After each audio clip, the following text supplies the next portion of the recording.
We started the weekend off right, going 6-2 yesterday in our price picks. I got 5 more for you in this main slate. Let's check it out.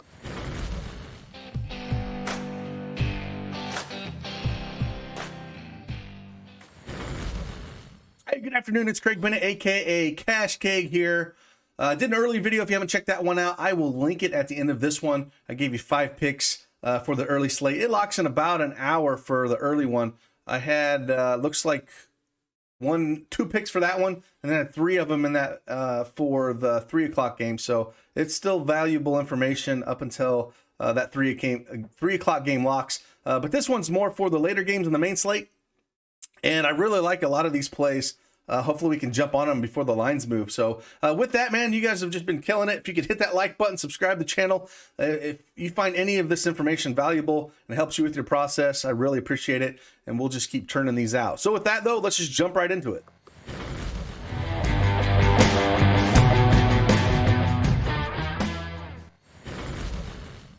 All right, as you can see, I have the Prizepicks desktop version up here. You can download their mobile app, both on the Google and Apple Store. And if you do not have an account, make sure you head on over there and use that promo code DFSArmy and get 100% instant deposit match up to $100. The link is in the description below. All right, I told you, I got 5 picks here. We'll go through each and every one of them and give you my analysis on them, play them, fade them. Don't use them at all, but I definitely want to give the reasonings why I am on the pick, so then you can make your decisions on if you want to play them or not. So the first one we're going to go here, I'm going to go to rebounds. I'm going to come down to this LA Laker game, and we're going to go LeBron James over 8.5 rebounds. You might wonder, why are we playing LeBron James rebounds? Well, he's been playing center for the Lakers here recently, and he's went over this mark in 3 of his last 5 games.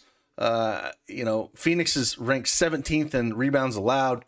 I just feel like as long as he's going to keep playing center, he can out-rebound 8, and I'm not too worried about that.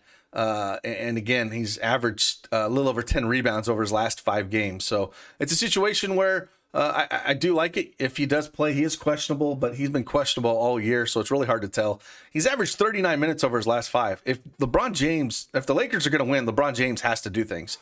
So as long as he's going to play center and be down there rebounding the ball, I definitely want some LeBron James here. So we're going to go over 8.5 rebounds for LeBron James. Next one we're going to look at, still in the same realm here, we're going to go rebounds, and we're going to come up to Wendell Carter Jr. over 9.5 rebounds, going up against Philly, which worries me a little bit here. Philly's favored by 12, 223 over under. The Phillies ranked 20th in rebounds allowed. But again, we do have some injury consideration in this game as well. I know Jalen Suggs and Mo Bamba are both questionable. If Bamba were to sit, it would just open up things even more.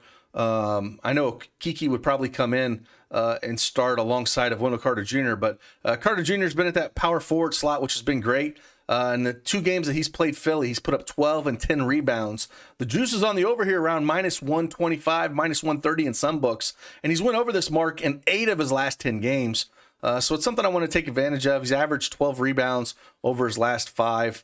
And as long as it stays somewhat competitive until we get to the 4th quarter, I think he can still get there. The minutes are, around 33 minutes over his last 5.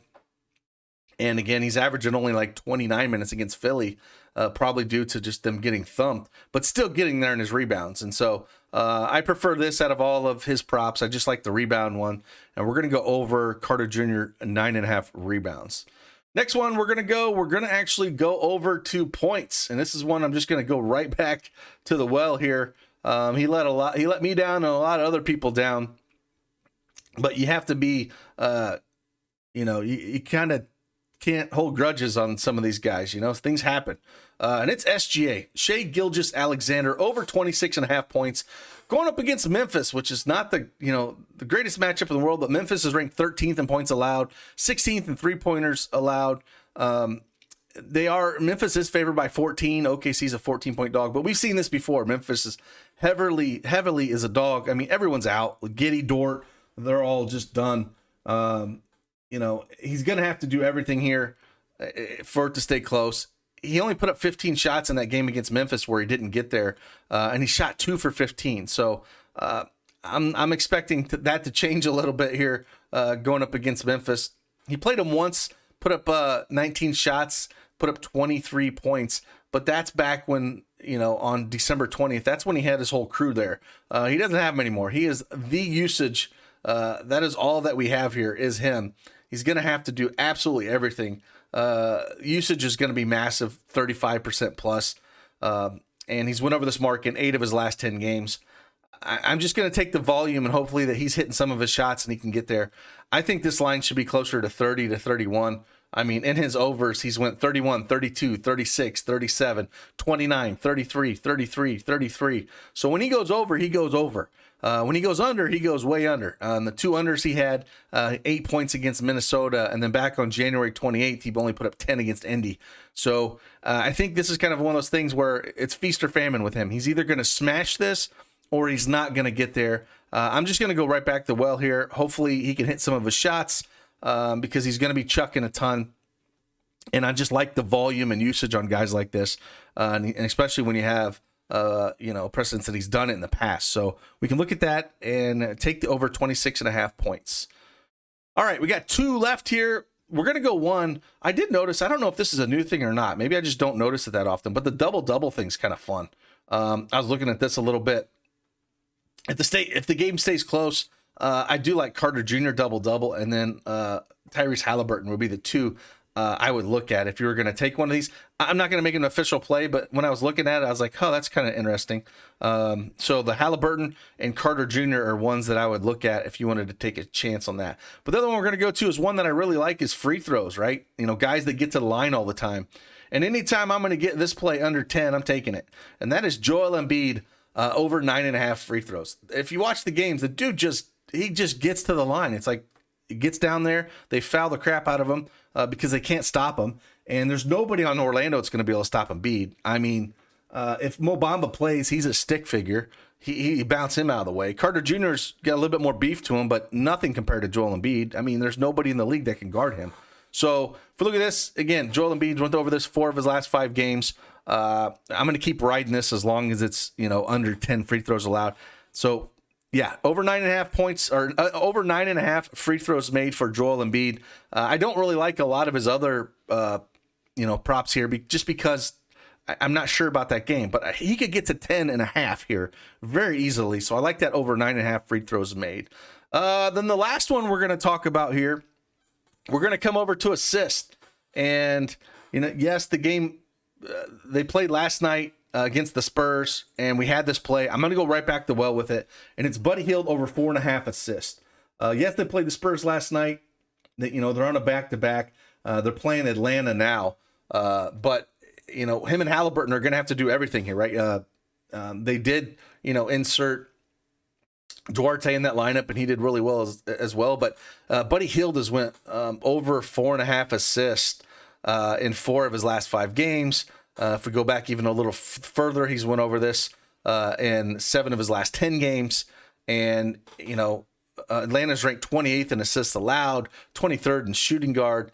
Is going to have to do a bunch here. And so as long as this is under 5.5, I'm going to keep hammering this line as long as Brogdon is out. And Brogdon is out this game, so we should see the same starting lineup. Lance Steven is questionable, and I guess if he came back, that would muddy it up a little bit because he would come in and take some of that time. So I hope that we see Stevenson sit so we can make sure we get the minutes out of him. Played 35 minutes last night against the Spurs again and put up 6 assists. And I just feel like in this matchup, the way it is, just looking at all the numbers and the minutes that we should probably see him playing, I think it's fine. We should still see probably 35, 36 minutes at him. He's had 1 back-to-back since coming over to Indy back on the 27th and 28th. He had 38 minutes against Boston and then came back but 34 minutes against Orlando. So I still think we're going to see mid-30s to high-30s minutes here regardless. And I feel like it's just one of those situations where we're going to go back to the well here. So a little recap on what we have.